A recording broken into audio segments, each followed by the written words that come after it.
Guys, recently I received a question on my YouTube channel about my general workflow on my modeling process. By the way, at Dolsky, that video is for you. I hope I pronounce it out right. I hope I said your name correct. I don't know.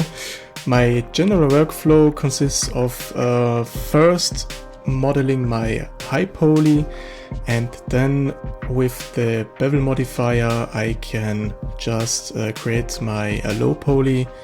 It's quick and easy, and in the question he asked about the subdivision modifier, and I want to show you why maybe it's better to use the Bevel modifier instead of the subdivisions modifier. Both modifiers are good for modeling, but the Bevel modifier is a little bit easier and faster for that. It depends, as always, what do you want to model.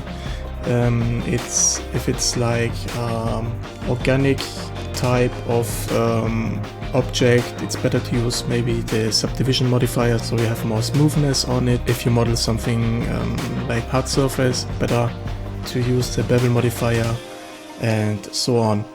In my type of modeling and my videos, I use always the Bevel modifier because it's as I said, it's faster to use, and now I'll show you why.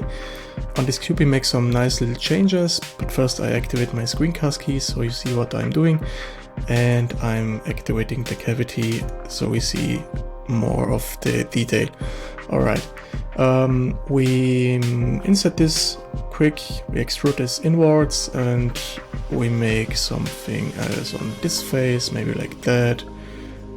And we are doing some weird stuff, so we have a little bit of detail on it going on, maybe like that, and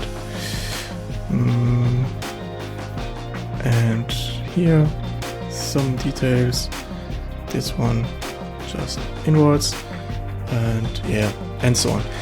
Let's pretend this is our high poly, and now I'm putting some subdivision modifier on it. Here it is. On this modifier I have to level it up.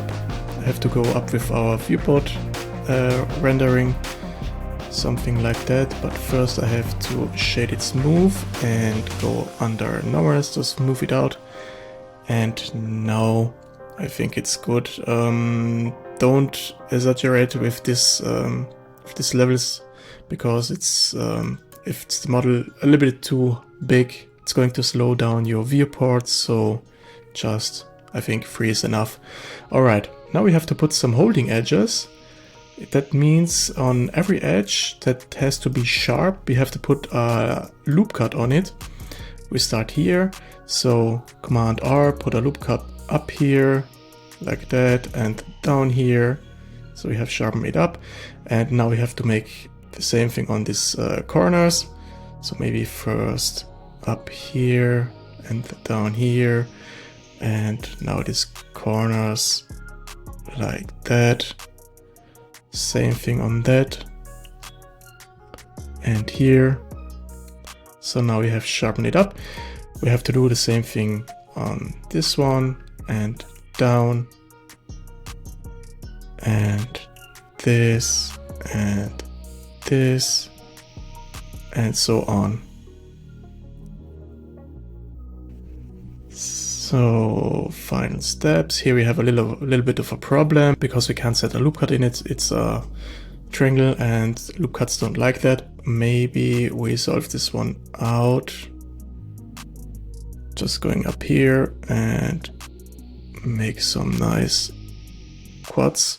But I think we have another problem. Yeah, it's not a quad again. So here just the first problem.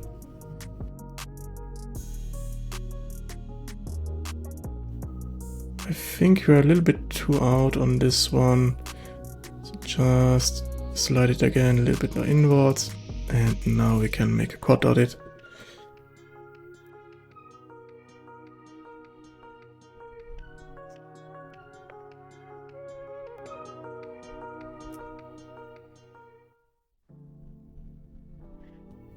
Alright, now we can make a loop cut here, one here, and here we have another problem. So join this together and do the same thing on the bottom side. Now we can make a loop cut, a whole loop cut in it. No, it's not. We have to do first this side. You see, it's a while that I don't use the subdivision modifier. At the beginning of my modeling career, I used it a lot, but later on I found that the Bevel modifier is much more easier to use. Alright, now we have this one. This one is to this one we're going to bevel, and now we can slide it down, and this one slide it up. Alright, done this. Now we have to make these edges. That's a little bit easier. Like that. And this. So. Alright. What's missing? It's missing that direction. And it's missing in here. And down here and in this one.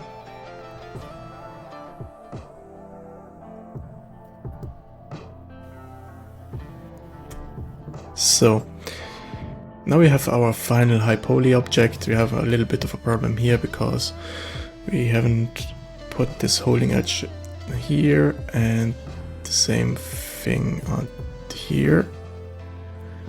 And alright, let's pretend this is now final. It's now finished. To make now our low poly object, you have to duplicate this one like that. And now I'm putting this a little bit off aside. This one is our high and this one is our low poly. Alright, on the low poly I'm going to delete the subdivision surface modifier, and now we have to delete all our holding areas or holding edges, because the low poly has to be in terms of low with as few as possible of edges and vertices, and just enough to hold our shape of the object, and that's a little bit too much, so I have to delete this. Just a second, and I am done. Wrong one. This one and this. Oh, it's the wrong one. Maybe. No, that's right. It's okay. Alright. Good. Here is done. This one. And this one.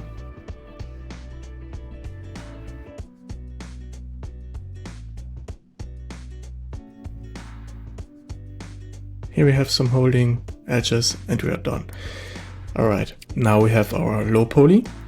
Normally the next step is to make a nice UV map, and we are done with the modeling process. So I'm duplicating this one again because maybe I rename this high subd and low subd. And now I'm showing you why it's a little bit easier to use the bevel modifier against the subdivision modifier. So that's the high bevel and that's the low bevel. So don't get me wrong, you can use the subdivision modifier, it's up to you. If you're doing some organic shape like faces, humans, animals, it's better to use the subdivision for surface modifier, but on normal objects it's better to use, maybe it's better to use the bevel modifier.